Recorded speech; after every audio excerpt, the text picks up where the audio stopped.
Welcome to Everything House Music and More. Today's guest, we have the special and Chicago legend, Gene Hunt. Gene, what's going on, brother? Man, how you doing, my brother? Hey, I appreciate you being a part of this, man. Not a problem. So we just going to jump into it, man. No doubt. So, Gene, what was your path to DJing professionally, and what year did you start it? I started like around mid-'85. Mid-'85? Yeah. Wait, Yeah. how old was you then, man? Probably about 12. When you started DJing? Yeah. Oh, yeah, my I actually goodness. started going out to parties when I was like 11. Oh, my And goodness. the reason why I can pinpoint that because I got a younger brother. Right. And he's like 14 years younger than me. Okay. So I was coming in from a party one night. Right. And my mom's, her water just broke. Right. So I was just coming in from White Castles over there on Loomis and came in the house at this time. Okay. And, we used to live on May Street, Right. out south. So I was just coming in from a party. So my buddies just dropped me off. I'm coming in the house. My mother is on her way to the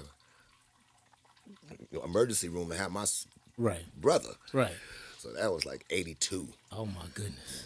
Wow. Okay. Yeah, like So- 82, 83. So I Right. was just coming in from a party. You know Oh, what I my mean? So I goodness. partied first before I actually got, Started to DJing. initializing the fascination of wanting to be able to do this. So we can say your first professional gig was what year? I would say 85. 85. And where was that at? I did Mendel. Mendel. Get out of played here. at Mendel. I just ran over Kurt Yeah. Townsend, man. Okay. Yeah, I played Yeah. at Mendel. Ron Hardy opened up. What? Yeah, Ron Hardy opened up, and then I came out to Ron and played at Mendel. Oh, my goodness. Yeah. Okay. All right. Yeah. So there was a culture of house before the first record in 1984. How did you connect with the culture before then? Well, just by me being so young and just so desirable about it, I just kind of it's like when I started going out to some of these gigs, I was looking at like the way that they dress, Right. the attire, and like the definition of how like the setups were, because it's not as technical. Right. You had your basics. Hey, you had people bringing in their crates of records, Right, playing right. music on vinyl. If Right. you had exclusive stuff, then you had to bring that reel to reel, and Right. bring Or that a tape cassette deck player out, back then. Yeah. to play some of the stuff. So I was just fascinated on the way people responded. I mean, I love the way that they dressed, the culture with the Versace haircuts and the box haircuts, and they, the Right. blazers Because there and was a plaid style pants. to the house culture It back was, then. yeah, it had more of a fashionable statement to it, and people were really adamant about that at the time. Right. People get dressed up and come on out and look good just to play Right, some right. house music. Yeah.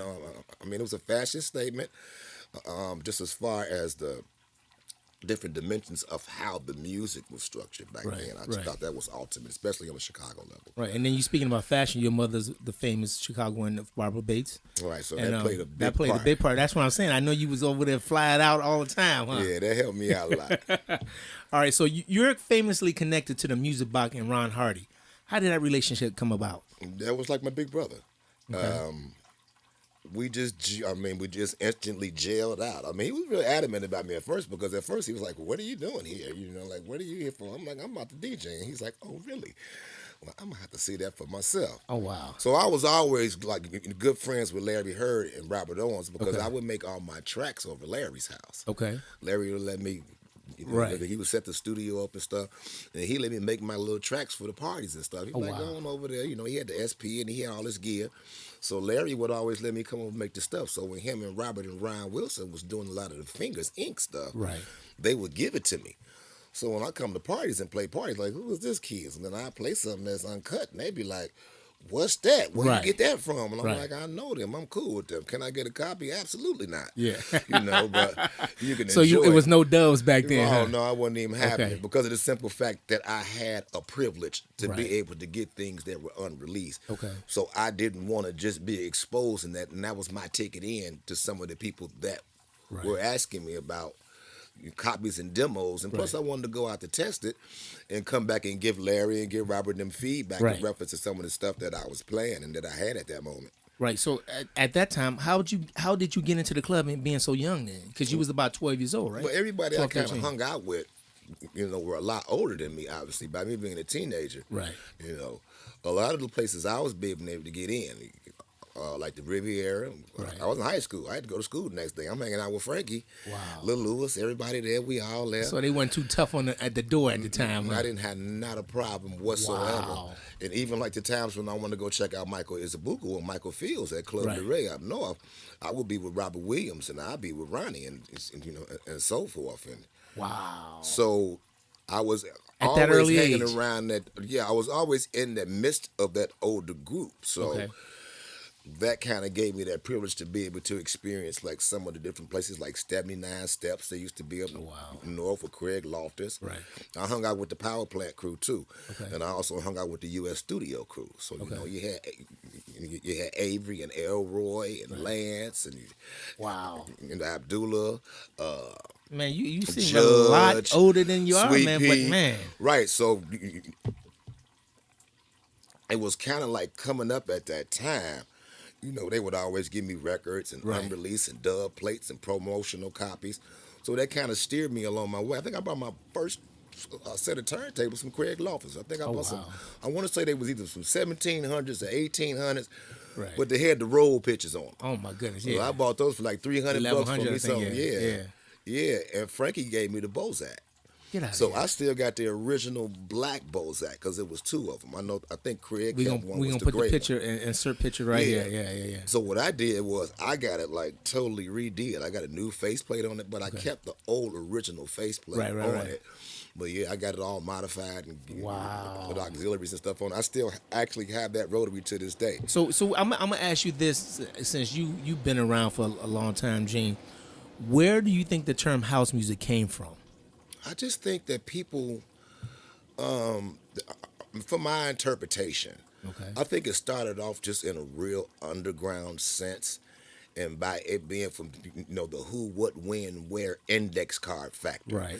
I think it came from that to a sort of point because at that point in time, a lot of the stuff was way. It came way before I even existed, so Okay. I got a chance to get somewhat of some of those bits, during the mid '80s. Like a little bit early in that time. Of course, you had you had 1015, Right. Halstead. Yeah. You had 16th in Indiana. So being you that had, young, you didn't go to the warehouse because were you too young to go in there? I was Okay. too young to go to the warehouse Right. on Jefferson. Okay. But at the same time, being around Robert Williams Right. and how he explained to me the reference and how he brought Frankie here. Okay. And he was Frankie's truant officer because Frankie was getting in trouble Oh wow. back in the day. So he brought him here to Chicago to somewhat formulate this sound of music. Right. So you don't think they got house music from when Frankie was playing at the warehouse, and they shortened it to like we going to listen to the house music? I think house music kind of sort of came to plateau like when guys like Jesse Saunders and then would start making tracks, Right. putting records out and so forth. I think house music started to spawn like right and like maybe I say 81, 82 is when electronic gear started coming out and Okay. people started making Right. music on drum machines and synthesizers. I think like right in that era is right when it started to nurture. Right. And it was starting to become that commodity of music because you got to think about it. You're coming off of that disco era. Right. It was also amazing, like people like me and yourself would always play a disco song or a rhythm blues or a funk song. Right. Or some even something with a jazz sense. Yeah. But we would also try to incorporate a track with Underneath it, yeah. Or we would take our tape decks and we would Right. splice on the Do reel edits, reels. right, yep, exactly. If you had a certain type of tape deck that had that perfect, precise pause button, you Okay. can get the edits. Right. And I think Exactly. it started to formulate with that creativity at that time, especially when we had a couple of pressing plants here Right. that would press records and so forth. And I think that it just came from just being in that club sense that it started from it started from somewhat people doing events in their houses. Right. The who, what, when, and where, why. The index card when you Right, throw the parties right, back exactly, in the day. exactly. You didn't have that Right, the perfect fly at the time. You had to write it out. No at the same Larry time. at the Right. print shop Exactly. on Lake Street. That's pronto printing, right? Yeah, see? You know, coming from the back and he all Right. dirty and dusty. So Yeah, I you're got saying your that the flyer. term house music came from a variety of things. I think it just spawned where it started from one small origin and then it created itself within a realm of places. I think that once people got an opportunity to go to places like to go to places that had like an underground or a clubbed atmosphere, right. that it had to have some sort of a continue. I think people would throw parties in their house and they would play this music Right. in the house, and somebody would have some equipment, and everybody would come together and present some form of a gathering. Right. And then once it started to become a bigger commodity as it started to grow, then people started to go out to the parties, and you had to somehow establish that A name to it and just put a something name to to it. it. Right. You think that okay, now you had your bushy teenagers that was growing up, and they dressed, and then you had your kids that come out the projects. Right. So it was like they're all partying. Right. But you got the people that's the real sophisticated ones, like, yeah, you know, I got the new Laura Bugatti glasses, Lord or I got the Jesus, cheeks right. on, whatever. Right. But then you got the thugs in the neighborhood, Right. that's in the projects that wasn't as fortunate enough to have it. But Right. this common ground called house music was able to solidify the difference between on how you would go out on a Friday night to check out Frankie, or you would go out on a Saturday night to check out Ron Hardy. It would somehow start to formulate into something that would be considered as a community now. Okay. So back to what you touched on, you said, so you had early copies of Jamie Principle of Your Love before On and On dropped. Do you think Jamie's is the real originator of Chicago house music? You know, I can't really say that to speculate because these records were out.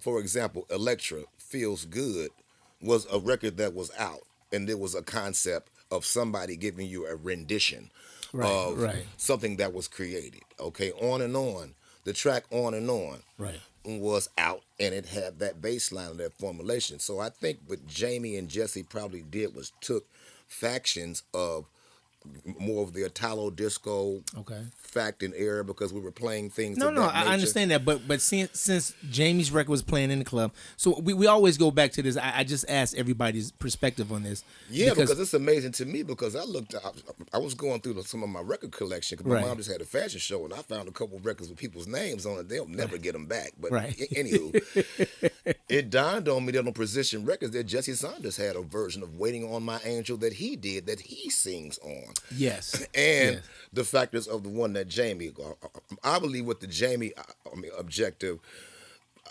that came during that era of the power plant era. Right, Reel to Reels and everything was playing on there. So so when you take in perspective to some of the stuff that him and Frankie was working on, like the Your Love concepts and the tracks and so forth, Greg Gray, a lot of people don't realize that Greg Gray had his hand in the cookie jar. yeah, because he was the lighting person over there, right? Yeah, but he also does some of the drum programming for some of those tracks. Oh, wow. But I did notice that as far as Jamie and vocalists and music and the Waiting on My Angels and the Baby Wants to Ride, he had more or less an influence. You can see the influence of Prince. Right, correct. But in an underground house format. Yeah. It's like when I think of Pepin Everett, it reminds me of a combination of a Jamie Principle with a splash of some James Brown, but then he got his own, he has his own definition to it. Jen, you ain't give me that. I need a straight answer, man. The one I just asked you, do you think Jamie created it was one of the originators of house, or was it Jesse's record?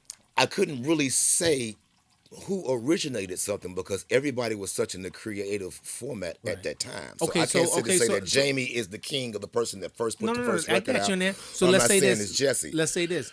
On and On or It's House, which one really came up with the term of house music then? Was it Jesse's record or It's House, Chippy? Oh, definitely the On and On tracks was the plateau of everything. Okay. I mean, yeah. Okay. The On and On tracks on the 808 was like by far gave everybody else that sparked the flame. Okay, all right. I mean, I get Jesse that. Right. Now, okay. Fantasy, it was Screaming Rachel. Yeah.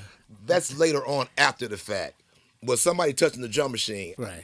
Jesse. Okay. All right. So Jesse and Jamie, Jesse, Jamie, but it's in that same time frame. So it's like they are some of the forefathers. I got to give them both that credit. I get you now. I it's like understand. tomato and tomato, potato. Right. All right. So you became really popular during the hotel party years when it was all old disco and beat tracks on tape. Tell us what years was that, and how did you develop, and how that that influenced your style. Um, I was always want to come to the party with my reel to reels and with my tape decks. I like to play unreleased stuff. So Right. sometimes I would come and I would just turn the 1200s off and I'd just go reel to deck for the Really? whole party. Oh yeah. So in my sense of thinking it in those terms, Right. I had that big 909 reel. I had the 707, Right. and I currently own a 701. Okay. But in those days, there were certain individuals that did not have the finances to come to parties. So I utilized their strength Okay. to carry and You don't want to partake. name those people right now, I man, so we mean, know. it doesn't matter. Okay. It doesn't Okay. matter at this point. But at that point, hey, that was the edges of wanting to get in the party. Hey, Right. man, look, I carry this in, man. If I can Just get in. come in, man, you get me and my girl in, man. Right. All right, well, let's get to carrying it. Let's get to work. Come on, Right, let's get right, up right. there. So whatever way to help if a person is inspired Yeah. at that time, I ain't have no problem. Be like, yeah, man, grab that reel to reel. So how old were you at this time? I would say maybe 15, 16 years Okay. old. Okay. So I'm a little bit seasoned in it now. Right. But my whole thing, I was always, it's like when I hung out with Louis, so me and Louis used to hang out. That's Lil Louis, everybody. It was still, I was in high school. Right. So I had to go to school every day. Right.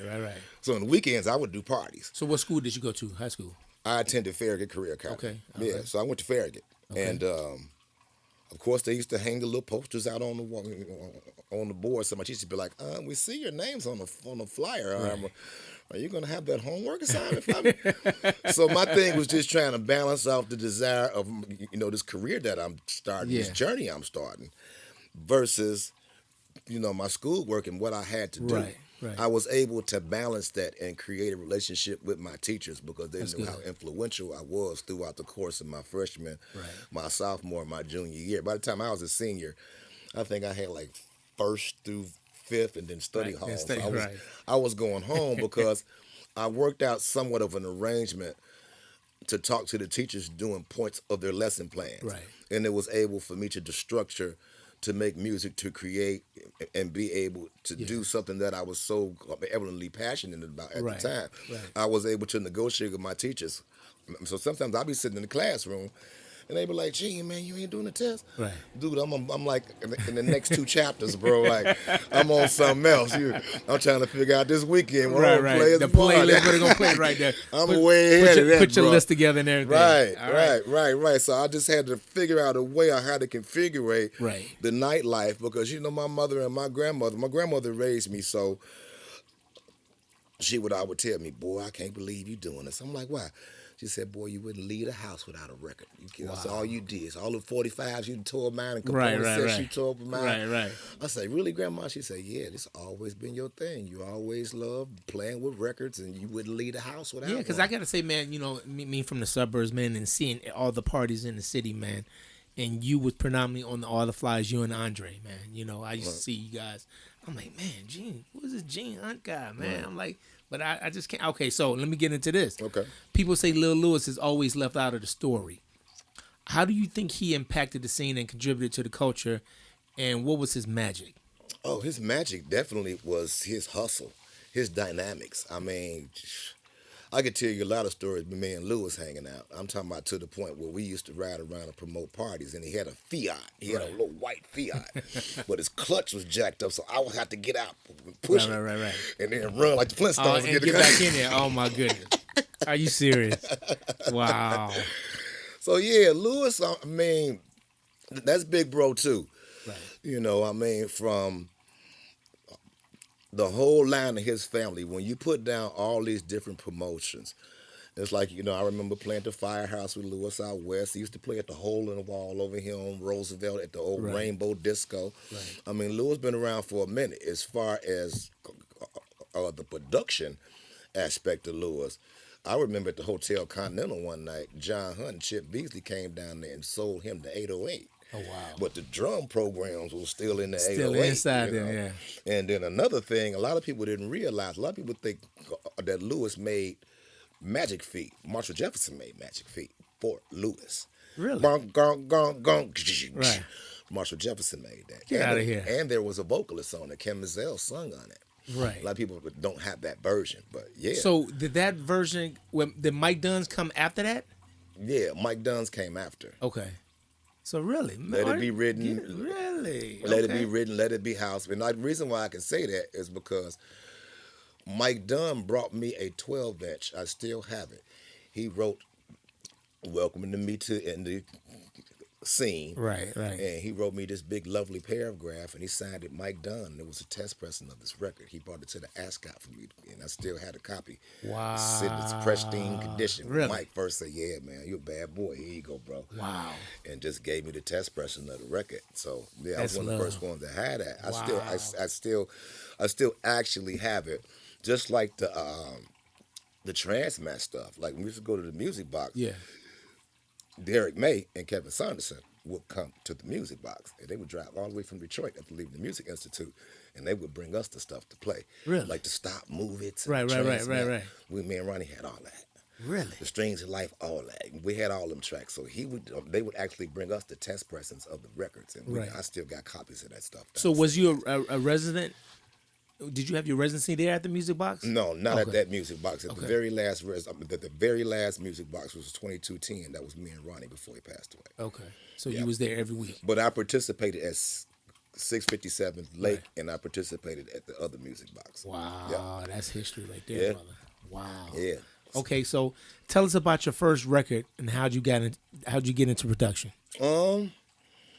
Well, the first track I made was called "Dry Yourself Nuts," and it was a combination of a 707 drum machine, a 909 drum machine, and a Juno 106. And what year was this? This was about 80, maybe 88, Okay. 87, 80. I think I was like a junior. I was a junior in high school at the time. Okay. So I made this really abstract track, and I called it "Dry Yourself Nuts." Right. So a lot of people would probably consider it as being techno, but it wasn't really techno because at that time, Pierre and Spanky and all those guys were doing like the future stuff. Right. So one night I was playing at Photon, the club Photon. Used to That's be a in the laser tag suburbs, place in the right. south suburb. Pierre said, "Well, why don't you come over to the studio and mix down We Are Future?" So right out there, I left Photon. We went right to the studio. I think it was called Star Trek. Star Trek back in. Yep. Exactly. In So Crestwood. after I left Photon, we went right over there, and I did the mix down to We Are Future.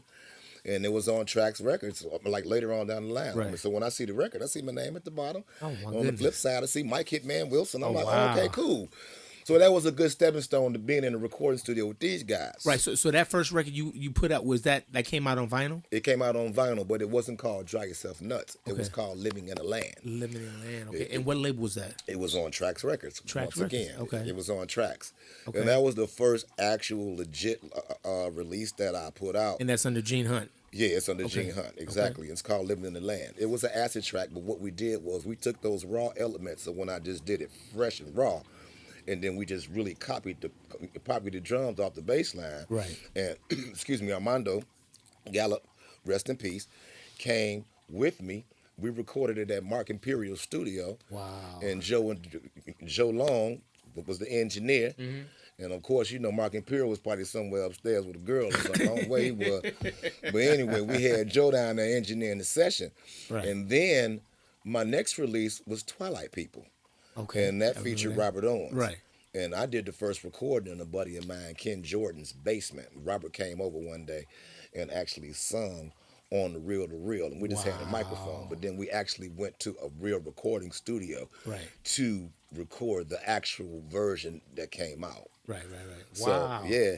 Look yeah, at that, so, see? So Twilight People was my second one. Okay. Living in the Land was the first one. So I was still trying to get wet a little bit. I would always make tracks and things Right. of that nature, and I would play them at the parties on the weekend and stuff like that. But So this is as far some as initial people records. may be familiar as you as a DJ than a producer. Right. But can you tell us about some of your key productions though? Oh, wow.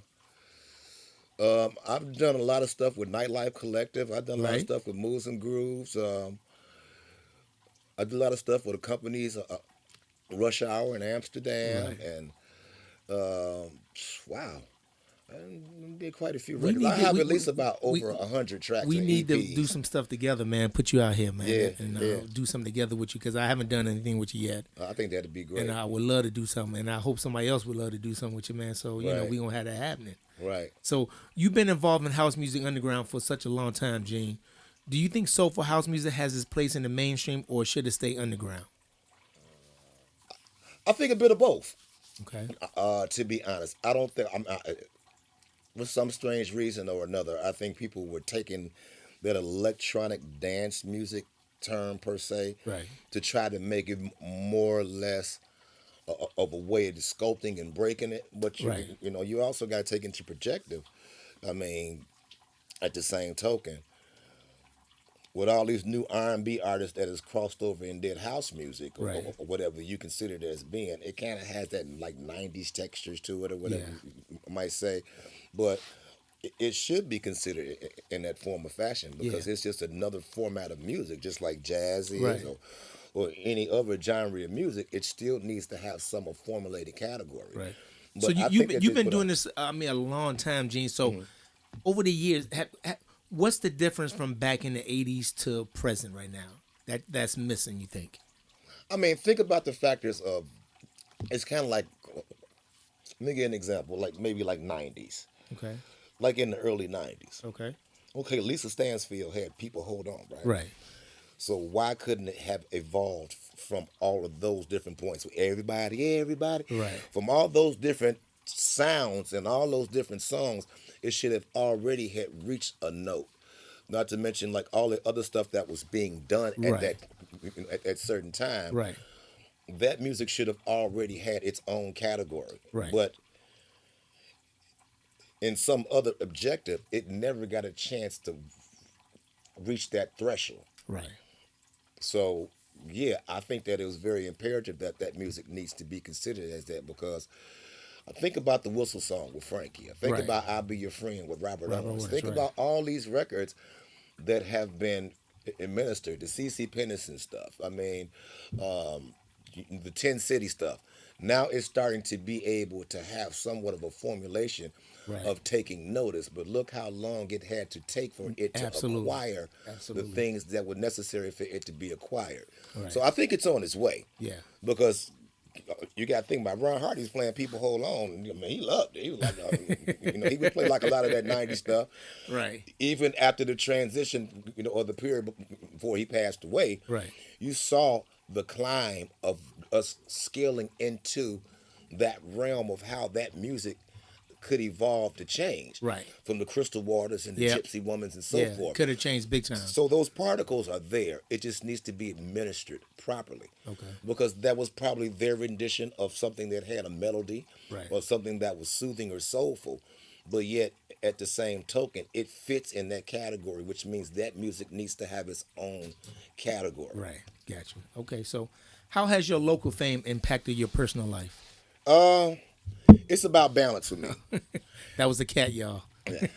It's more or less about balance for me. Right. Once I learned how to take the different aspects of knowing the difference between my family or for me to take music to not to be oversaturated is Right. what I'm trying to say. Right. It took me a minute for me to be able to have the difference to be a lot more balanced spiritually. Right. Once I learned how to be a lot more humble within myself, I Yeah. think that's where the doors started to open up for me. Nice. It's like when you don't use your ego, Right. you edge God out. Right. And sometimes you can have a certain form of a characteristic as an individual Okay. that might rub people the wrong way, or they might feel intimidated in a certain type of ways. Right. It's like, okay, cool. If I play with passion and I play with energy, it doesn't mean that I'm showing off. Yeah. That's just the way I get down. Right. Period. It's like you can persona that, well, man, he's like this. And then when you meet me, oh man, he's such a Right. nice, Totally different. Right. nice, Right. most approachable guy you can never meet. Yeah, don't let it fool you. Right. Sometimes people play with certain different levels of momentum and passion that somebody else would think that they're arrogant. There's a form Right. of arrogance or something of that magnitude. Right. And sometimes that's not the case. Yeah. I'm just passionate about what I do. Now, if you plain about what you do, Right. then that's how you perceive or you perceive yourself. But Right. that doesn't mean that I have to study in that format of being that way. And another thing to add to that note is I understand my place when it comes down to family and when it comes down to profession. Right. So I don't try to mix my family time with my children or anything Right, of that nature and try to spit it in my music. Some of my kids come to my parties with me. Right.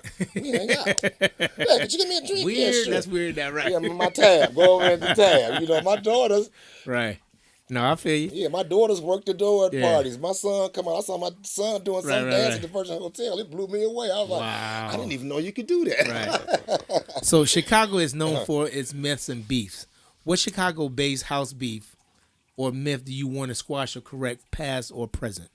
It's that we blow smoke up each other's asses. Okay. That sometimes we don't keep promises that we're supposed to keep amongst each other. Okay. That there are like inner ways of suppression Right. when it comes down to other people. If I know that I have the power to help you out or get you to another level, Right. then I shouldn't have to suppress you because I'm afraid of your talent, or I'm afraid of you might oversee me or supersede me. Right. Because I'm not competent within myself. Wow. These are some of the certain objects that a lot of us around us don't want to expose or they True. want to confront. Right. So they have to live with that inner insecurity. Right. When sometimes ultimately it shows. Wow. So sometimes when like some of the guys walk up to me, hey G man, what's going on with you? Nothing, man, just trying to stay away from constipated people. So when they don't do it, they don't understand what I mean by it until it dawns on Right. them. You basically say, you full of shit.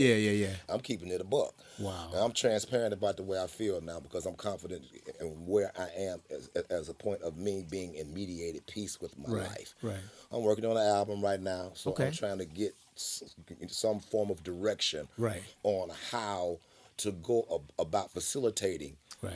the necessary things that I do. So I got certain friends that's in the industry and colleagues, and I Right. try to seek and get some form of nourishment on how to go about it. And like, oh yeah, man, we got you, man. It's all good. Right, and right. then nothing transpires. So, Oh, wow. But then we can be out somewhere in public and we can be sitting behind the stage and everybody wants to be important and feel good. Right. I just learned how to detach myself from that because it's not healthy. It's toxic. Right. And it's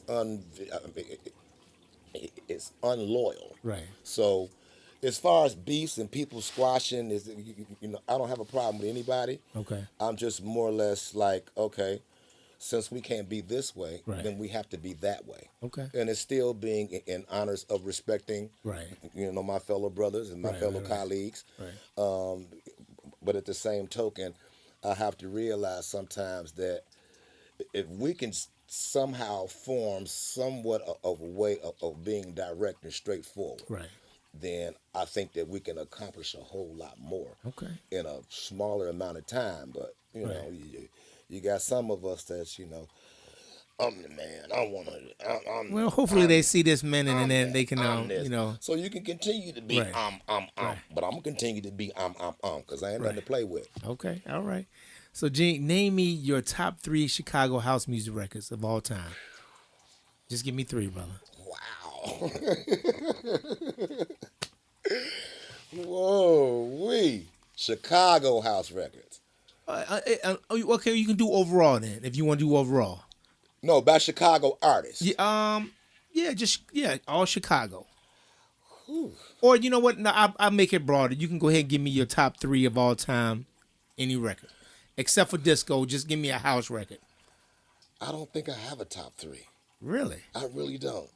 Nothing. You just be like, okay, No, this Lewis record. asked me a question, something similar to this, and he asked everybody, and we were like stuck. But it was a totally different way how he formatted. Right. He probably asked like, what was one of his name top 3 of his records? I don't know. I liked it.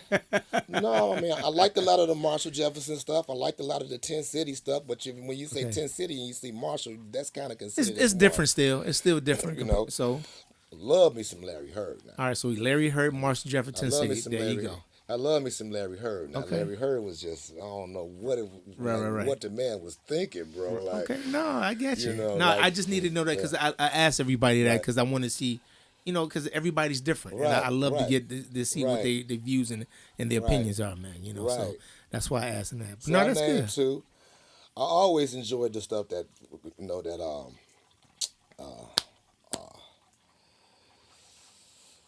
I would say probably DJing. Okay, all right. Give me three records that's present right now in this day and age. Not From past, Chicago? not Chicago. No, not Chicago. Just overall records. Ooh. Name me three bangers that you pull out that you play every night overseas. You had to go somewhere right here, out of state. That's your go-to record. That's Go. difficult when you got so much. Just name me three. You know how it is. You can name me three off top. Wow. I want to see what's in your playlist. Wow. Mike got a couple of bangers out right now. Okay, we got Mike now. Okay, we know that. Okay, go ahead. Louis got a couple of bangers out right now. It's Okay. on this album. Okay. One more. For the people to know how jeans play. Oh wow. We gotta stop right there, Gene. All right, we gonna stop right there. So, hey man, like I said, Osalade. okay, all right, there you go, Osalade. brother. I appreciate Osalade. you doing this, man. I appreciate you taking your time. I just wanted people to know your story, how you feel, how you came up, because, like I said, a lot of people don't know our story, Right. and I hate to see people telling it that they don't know us. Right. So that's why I do this platform so you can tell your story and put it out there, and that's your truth.